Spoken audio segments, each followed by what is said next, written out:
So now we have a TouchDesigner animation that tracks my fingers and has this matrix style theme, all by typing and play it in English to an AI agent.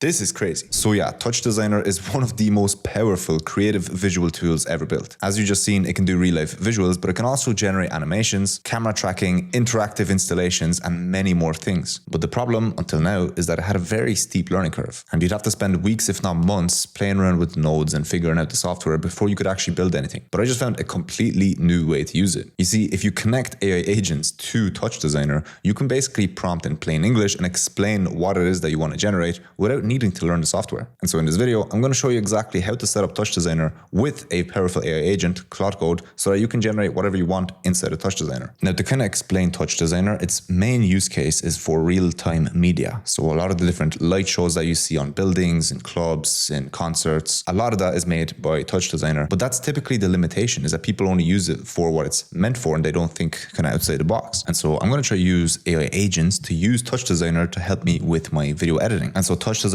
could help me with some examples like motion graphics, audio reactive effects, custom video effects and distortion, render unique textures and backgrounds, or even live stream graphics and broadcast overlays. These are all things that you can use TouchDesigner for as a video editor. However, TouchDesigner is just one of the buckets. Ask a powerful AI model, what can I use TouchDesigner for to help me in my life or business? And I guarantee you, you will have many different use cases that you can use it for. In fact, I think rather than just watching, you should actually just do this alongside me and test out your own prompts while I'm building, so that by the end of the video, you're going to have many different use cases already built inside of TouchDesigner, even if you are a complete beginner, because the setup is very easy. Simply download the Claude desktop app, sign in with your account, and by selecting Code, we are now chatting with the most powerful AI agent in the world. This isn't just a chatbot like ChatGPT. This can actually do tasks on your computer, run terminal commands, and set everything up for you. The next thing we need is to actually download TouchDesigner. So just go to the website and get it now. Then just launch TouchDesigner, and once it loads, as you can see, there's already a pre-built project. Then just open up the description of the video and go to the link I sent you, where you will see TouchDesigner components. And so just click on this and download it. Then just open up the folder you just downloaded and drag this MCP web server based TOX into TouchDesigner like so. And then if you check the description one more time, I would have added a prompt for you to send to Claude Code, basically installing TouchDesigner via MCP. This is essentially what is going to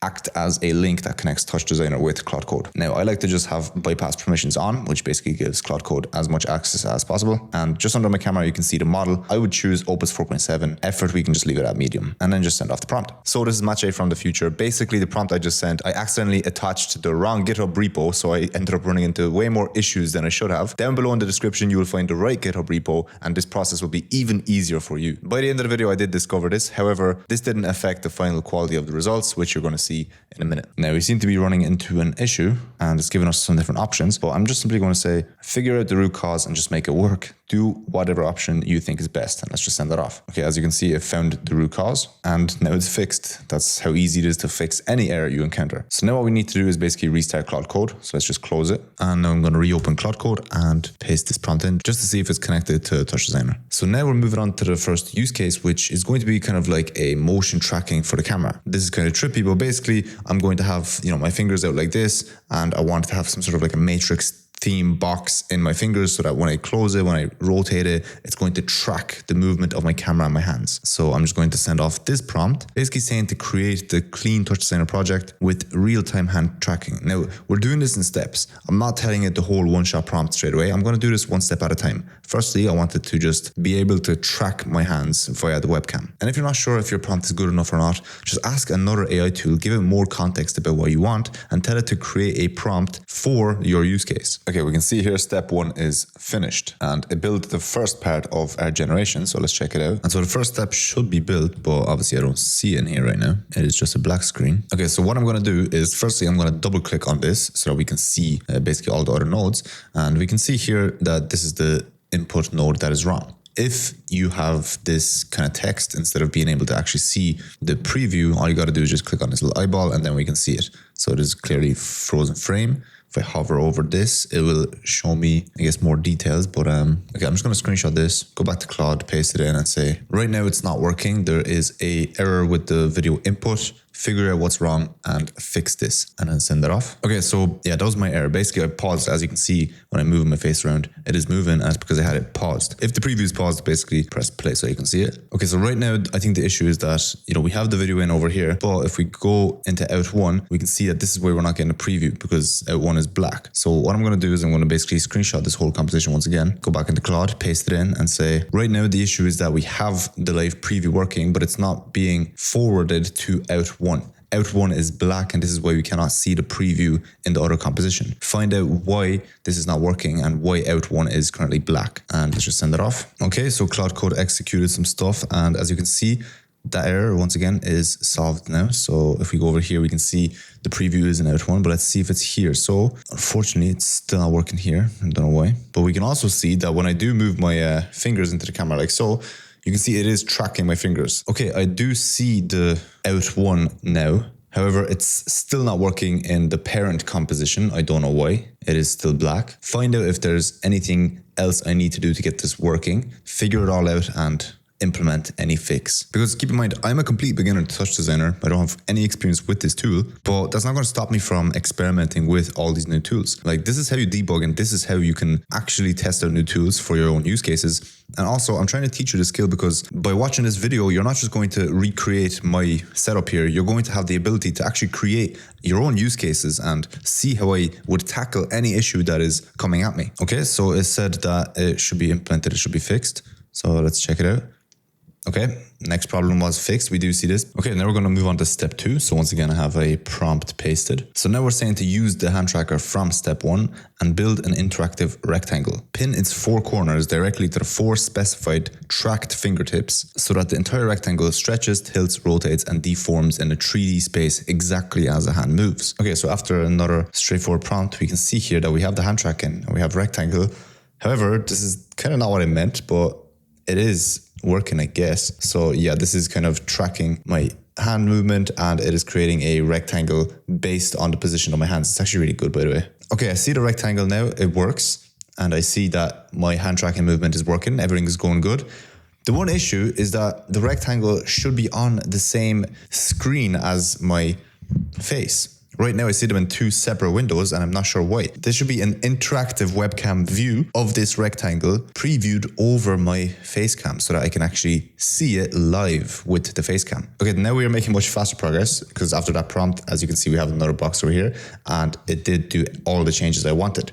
So my point is that the hardest part is going to be at the start. The start, setting everything up, figuring out all the little details. That is going to be the hard part because, as I said, I never used TouchDesigner before, so I have no idea how it works. But now that I have it working, we can see we're making progress, and this already looks good, but we're just getting started here. And so let me actually make this cooler and more visual, and then I'm going to show you even more cool and interesting use cases that you can use TouchDesigner for. Okay, so for the third prompt, we just want to add some colors, essentially some textures, because right now it's just a blue box. Okay, we can see this third prompt is taking quite a while to generate. It has been 8 minutes already, but we can take a little status update, and it is updating something, so this is progress. But yeah, be prepared for Claude to take quite a while with some of these executions. Okay, we can see right now there is some sort of a matrix style rectangle above my face. What if I... Nice. So we can see the numbers changing, going down a little bit. If I flip it, much better than the blue rectangle, huh?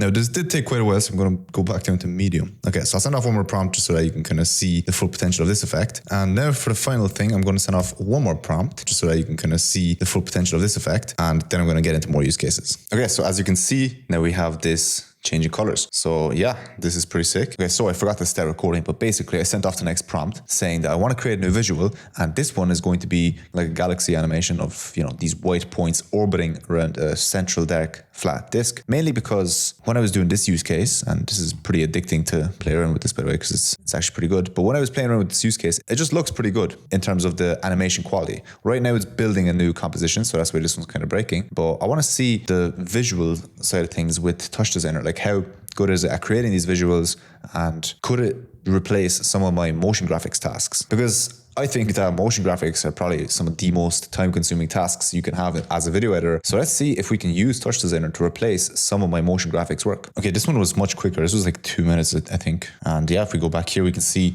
the galaxy is now multicolored. This is actually sick. This is a really cool use case. So yeah, as you can see, you can create changes to whatever you want very easily with simple language. So, I mean, yeah, we have our first use case, which is still up here, which was this one. We have our galaxy use case, which looks pretty nice.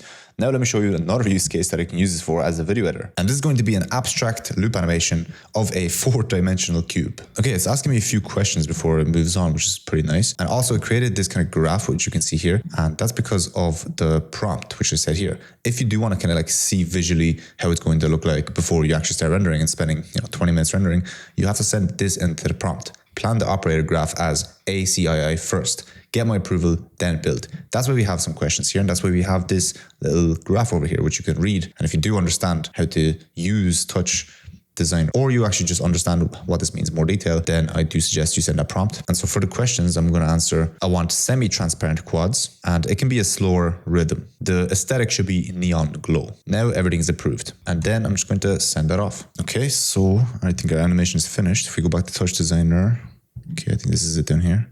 Let's enable it. Nice, this looks pretty sick. This is exactly the kind of cube we're looking for. And again, it's looping. Is it going to loop nicely? Yeah, nice. And also if you zoom in on one of these layers, by the way, you can see it actually zooms. So basically rather than double clicking, you can zoom in on one of the layers. And if you zoom back out, it goes to the old canvas. This is a nice UI. I really like this. But you can see what kind of stuff you can generate. I mean, these are all high quality assets like the galaxy and this kind of 4-dimensional cube.